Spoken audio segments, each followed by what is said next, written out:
अगदी जलद व अचूक बातम्यांसाठी पाहत रहा महामीडिया 24 सदैव तत्पर।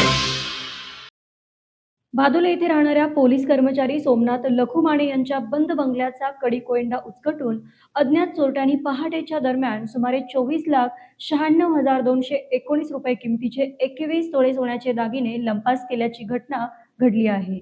या घटनेची नोंद पेठ वडगाव पोलीस ठाण्यामध्ये झाली आहे। हातकणंगले तालुक्यातील भादोले इथल्या वाठा रोडवर सोनाई नावाच्या बंगल्यात कोल्हापूर पोलीस दलात कर्मचारी असणारे सोमनाथ लखू माने हे पत्नीसह राहत आहेत।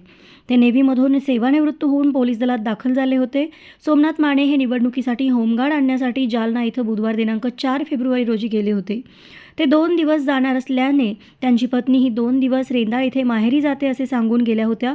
4 फेब्रुवारी सकाळी 10 ते 5 फेब्रुवारी पहाटे 5:30 पूर्वी अज्ञात चोरट्यांनी त्यांच्या बंगल्याच्या मुख्य प्रवेशद्वाराचे कुलूप तोडून आत प्रवेश केला। बंद तिजोरी उचकटून तिजोरीतील सोन्याची 2 चेन, सोन्याचा नेकलेस, सोन्याचा लक्ष्मीहार, सोन्याचे गंठण, सोन्याच्या कानातील रिंगा, सोन्याचा राणीहार, सोन्याच्या बांगड्या, सोन्याच्या अंगठ्या, सोन्याच्या कानातील साखळ्या, टॉप्स, सोन्याची नथ, मुगवट ब्रेसलेट, सोन्याचे मणी, मंगळसूत्र, चांदीचे पैंजण, जोडव्या असे सुमारे 24,96,219 रुपये किमतीच्या 21 तोळे सोन्याचे आणि चांदीचे दागिने चोरट्यांनी लंपास केले। पहाटे सोमनाथ माने हे होमगार्ड यांना शिरोली MIDC मध्ये सोडून घरी परतले असता बंगल्याचा दरवाजा उघडलेल्या स्थितीमध्ये दिसला। त्यांनी आत जाऊन पाहिले असता चोरट्यांनी तिजोरी आणि कपाटातील साहित्य विस्कटून सोन्या चांदीचे दागिने लंपास केल्याचे निदर्शनास आले।